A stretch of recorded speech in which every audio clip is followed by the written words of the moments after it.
Janapriya upscale 2 BHK 45 lakhs, 3 BHK 60 lakhs మాత్రమే. సితారా సైనిక్పురి.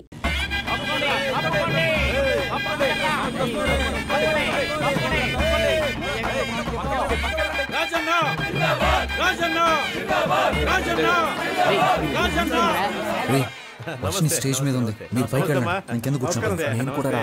పాప ఇక్కడే ఉంది. 200 రూపాయలకి వెనకొచ్చానని తెలిసిందో నా పని అవుట్. లేవా మేమందరం ఎమ్మెల్యే మనుషులు. బాస్ కొంచెం అడుగు కూర్చుంటావా? Thank you.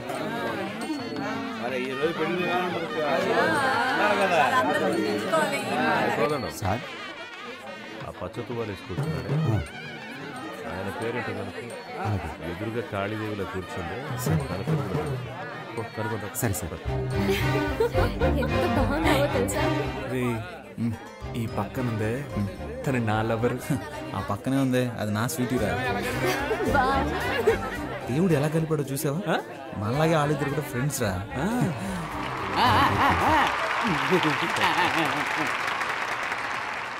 ఏంటి కవిత గారు బాగున్నారా? బాగున్నాను రాజన్న. నా పేరు గుర్తుంచుకున్నందుకు మీకు రుణపడి ఉంటాను. ఏంటి వెంకటాచలం గారు బాగున్నారా? పచ్చకండువా వేసుకున్నారు కదా మిమ్మల్నే. నా పేరు వెంకటాచలం కాదండి, కామేశ్వరరావు.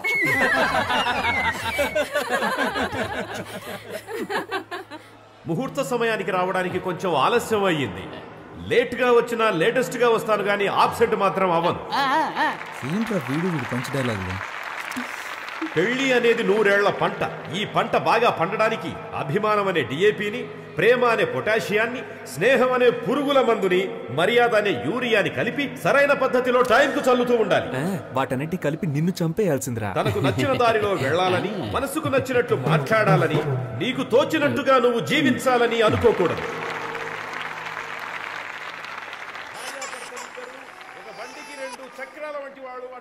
నా బుజ్జి పూజ కదూ. ఈ జనాల్లో మాట్లాడి నా పరువు తీయకే.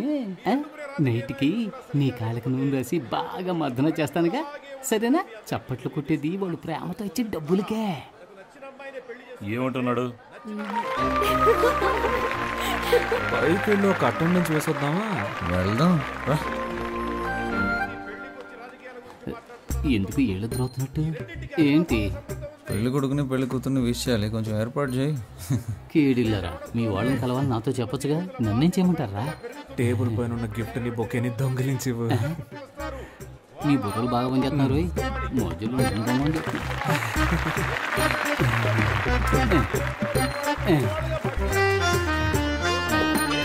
కొత్త దంపతులు ఎలా జీవించాలంటే ఆకాశంలో నక్షత్రాల్లాగా, ఉదయించే సూర్యుడిలాగా, వెన్నెలిచ్చే చంద్రుడిలాగా, తాజ్మహల్ షాజహాన్ లాగా, అంతెందుకు నాలాగా, నిజాయితీకి మారుపేరులాగా, నేను చేసే ప్రజాసేవలాగా, నా వాగ్దానాల్లాగా. ఈ మాటల మీద అయిపోయినట్టే.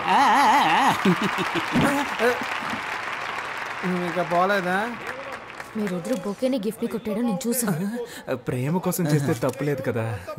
సాయంత్రం పేషెంట్ తీసుకుని హాస్పిటల్కి వస్తాను.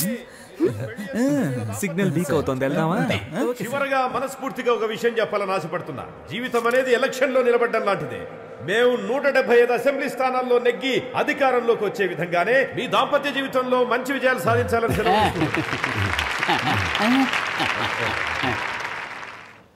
ఏంట్రా కూర్చో,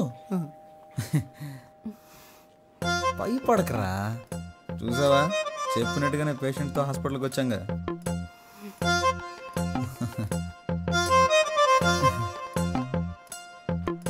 ఎందుకు అలా కుర్రగా చూస్తున్నావు? నీ ఫ్రెండ్ అయినందుకు నీ ప్రేమ కోసం నాతో ఎందుకు ఇలా ఆడుకుంటున్నావు? జ్వరంగా ఉన్నప్పుడు తత్వాలు మాట్లాడకూడదురా.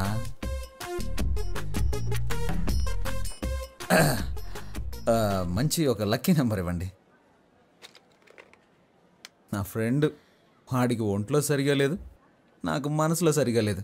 పక్కన 10 హాస్పిటల్ ఉన్నా మన హాస్పిటలే కదా బెస్ట్ అండి.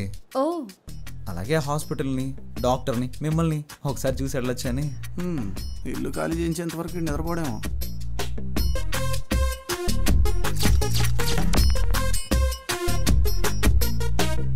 సిస్టర్, వీళ్ళిద్దరికి గ్లూకోజ్ ఎక్కించండి. సార్, ఎందుకు సార్ గ్లూకోజ్ ఇద్దరికిను? ఎందుకంటే ఒకటి కొంటే ఒకటి ఫ్రీ. ఇప్పుడు నీకు సంతోషంగా ఉందా? సంతోషమేరా. అలాగే మీ ఇంటి ఓనర్ కల్లుండి అయితే బాగా సంతోషపడతా. మొహం మీద తిట్టి తిట్టి చెప్పు తీసి కొట్టినా బాధ లేదు, సిగ్గు లేదు, రోషన్ నాకు లేదులే. డబ్బులు ఇవే. నువ్వు అసలు మగాడివేనా? స్టమక్ లో ఒక లక్కీ బాయ్ ఇచ్చినా కూడా నన్ను మగాడినా అంటావా? థ్యాంక్ యూ రా. రేపు మనకి అబ్బాయి పుట్టిన తర్వాత కూడా వాడి ముందు నువ్వు నన్ను ఇలా కొట్టకూడదు. సొసైటీలో నన్ను తప్పుగా అనుకుంటారు. ఏమండి, మిమ్మల్ని రోజు ఉదయం సాయంత్రం ఏదో పని ఉన్నట్టు వెళ్తున్నారే, ఎక్కడికి వెళ్తున్నారు? ఎక్కడికో వెళ్తున్నా.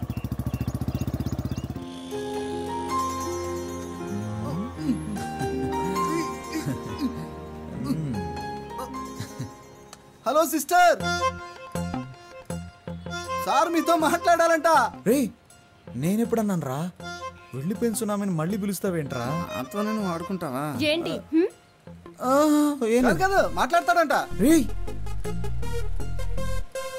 బాగా ఇరికించానా? నీ పైన అయిందిలే. ఒరే మిత్రద్రోహి, ఇరికించి వెళ్ళిపోతున్నావు కదా. హలో సత్యం, సత్యం సత్యం సత్యం, మన వార్డ్ మెంబర్స్ అంతా ఎలా ఉన్నా? పర్స్ ఆవిడ దగ్గర ఉంది.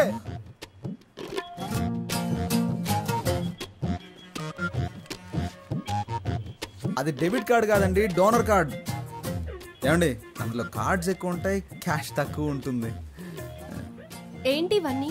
ఏమండి రోడ్డు మీద వెళ్తుంటాం, ఏదన్నా యాక్సిడెంట్ అయ్యి పుట్టుకొని పోతే? నేను అసలే రాజకీయవేత్తని, ఒక అనాథ శవంలా పోకూడదు కదండి. అందుకనే నేను ఎవరు ఏంటి, నా అడ్రస్సు, నా లక్ష్యం ఏంటి, నా బ్లడ్ గ్రూపు, నా కళ్ళదానం, నా శరీరంలోని అవయవాలు దానం చేయడానికి అవసరమయ్యే ఐడి కార్డు, ఈ బాడీని ఎలాగైనా ఉపయోగించుకోవచ్చని నా స్వహస్తాలతో రాసిన లెటర్ అన్నీ ఇందులో ఉన్నాయి. అబ్బో మండిపోతుంది. ఇవి నాకు అవసరమా చెప్పండి? ఏమండి ఏవి మనతో చెప్పి రావు కదండి. జీవించినన్నాళ్ళు మీకు భర్తగా ఉండాలని నా కోరికండి. ఈ ప్రపంచంలో కల్లా ఎక్కువ సంతోషకరమైంది ఏంటో తెలుసా? ఒకరు మనల్ని మనస్ఫూర్తిగా ప్రేమించడం. నేను మిమ్మల్ని మనసారా ప్రేమిస్తున్నానండి. నువ్వు నా చెవులో పూలెట్టకు. మా నాన్న కూడా మా అమ్మకి ఇలాగే పూలెడుతుంటాడు. నువ్వెన్ని డ్రామాలు ఆడినా నేను నీకు లొంగను. మూసుకొని పో. మూసుకొని పోవాలా? నువ్వు పేరుకే హని, ఏమిట్రా నీకు హాని? ఈ అమ్మాయిల్ని మనం ప్రేమించడం చాలా సులువేరా, కానీ వాళ్ళని ఒప్పించడం అనేది ఉందే తాళ్ళ కిందులుగా నిలబడి నీళ్లు తాగినట్టే. అమ్మో, అర్థమైతే చాలు. చెప్పమ్మా. మీ నాన్న టార్చర్ తట్టుకోలేకపోతున్నాను రా. ఏమైందమ్మా? నాకు నోట్బుక్ పెట్టి లెక్కలన్నీ రాశారా. ఇంతవరకు నీకోసం 20,66,675 రూపాయలు ఖర్చు పెట్టాను. అందులో నువ్వు వంట చేసిన దానికి 2 lakhs డిస్కౌంట్ ఇస్తా. మిగిలిన డబ్బులు ఇచ్చి నువ్వు మీ పుట్టింటికి పోవచ్చు. ఇలా చిత్రగుప్తుడు లాంటి తండ్రి ఎవరికైనా ఉంటాడంటారా? ఛే, అయ్యో. హలో, ఆయన ఏం చేస్తున్నాడమ్మా? తాగిన మైకుల్లో ఆయన రూమ్ లో డాన్స్ చేస్తున్నారా.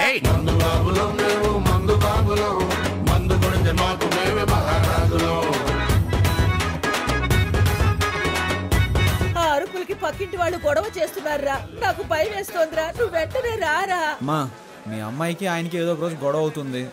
ఖచ్చితంగా దానికి లెక్కలు రాసి పెట్టుంటాడు. నువ్వు పని చేయి, ఇంట్లో అందరి లెక్కలు చూసి మొత్తం ఎంత అవుతుందో చెప్పు.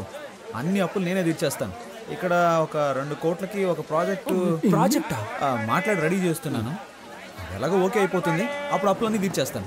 రే ఏంట్రా నీ పథకం చాలా రిచ్గా ఉంది. ఏం చేయమంటావో చెప్పరా? రోజు రోజుకి అప్పులు పెరిగిపోతున్నాయి. ఎలాగైనా సరే నా లవర్ వర్షన్ కరెక్ట్ చేశాను అనుకో, అప్పులన్నీ తీర్చి సెటిల్ అయిపోవచ్చు. రే రాజకీయ నాయకుల లక్షణాలు నీలో పులికి పుచ్చుకున్నాయిరా. నీచంగా ఆలోచించాను. ఇందులో నీచమే ఉందిరా. నీకు నీచం కాదు బ్రదర్, నాకు నీచం అని చెప్పాను.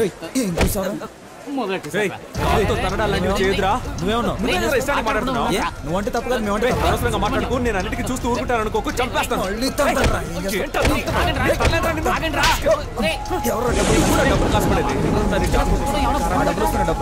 ఏమండి, ఒంట్లో బాగున్నప్పుడు ఎందుకు కష్టపడతారు? వెంటనే విఆర్ఎస్ తీసుకోవచ్చుగా. పనిలో ఉన్నాను కాబట్టి జబ్బు సంగతి మర్చిపోగలుగుతున్నాను. అది మానేమంటావేంటే? ముందు మన అబ్బాయికి బాధ్యత రాని, అప్పుడు ఆలోచిద్దాం. హాయ్. వైర్ని పీకేశాను. ఎవరేమనుకున్నా పర్వాలేదు, నాతో స్ట్రైట్ గా మాట్లాడు. నువ్వేంటి లవ్ అని రచ్చ చేస్తున్నావు? అవును, రచ్చ చేస్తున్నాను. ఎందుకంటే నువ్వు రెచ్చగొడుతున్నావు కనుక. కవిత్వం. ఒరే విభూతి పండు దుమ్ము లేపేస్తున్నావురా. ఏడ్చావులే. కవిత్వం మాట్లాడుతున్నావు, కవిత్వంలా ఉంది. మా కొట్లో ఒక పనివాడు కావాలి, పనిస్తాను. చేస్తావా? You mean work? రోజుకి 18 రూపాయలు 50 పైసలు జీతం. ఒక టీ కూడా ఫ్రీగా ఇస్తా.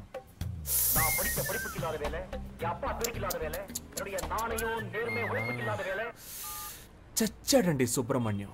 వాడిని పంచేయమని చెప్పినందుకు. వాడొక ఫ్రీ బర్డ్ అండి, ఎలాగైనా బతికేస్తాడు. అండ్ బై ద బాయ్, వాడికి మీ హస్బెండ్గా ఉండాలనే ఆశ, మీ అసిస్టెంట్గా కాదు. రోజు వస్తావు, విక్రమార్కుడికి బేతాళుడు కథలు చెప్పినట్టు ఏదో కథ చెప్తావు. మీరు ఓన్లీ జెరాక్స్ నే రోజు చూస్తున్నారండి. ఒరిజినల్ లోపల అలాగే ఉందండి. మీతో ఒంటరిగా మాట్లాడాలండి. ఈ రోడ్ ఎండ్ లో నుంచో, నాన్న రాగానే భోజనానికి అట్టే వస్తాను, అప్పుడు మాట్లాడు. కానీ అదే ఆఖరి మాట అవ్వాలి. ఇప్పుడు 10 నిమిషాలు ఊపిరి ఆగిపోయినట్టయింది. ఏంటి సార్, మీ షాప్ లో నైట్ బల్బ్ అడిగితే లేదంటున్నారు? మేము యానిమల్స్ లాంటి వాళ్ళకి అమ్మం. ఏంటి సార్, అనిమల్స్కే కదా అమ్మాలి, అది కూడా తెలీదా? వస్తాను సార్, బాయ్.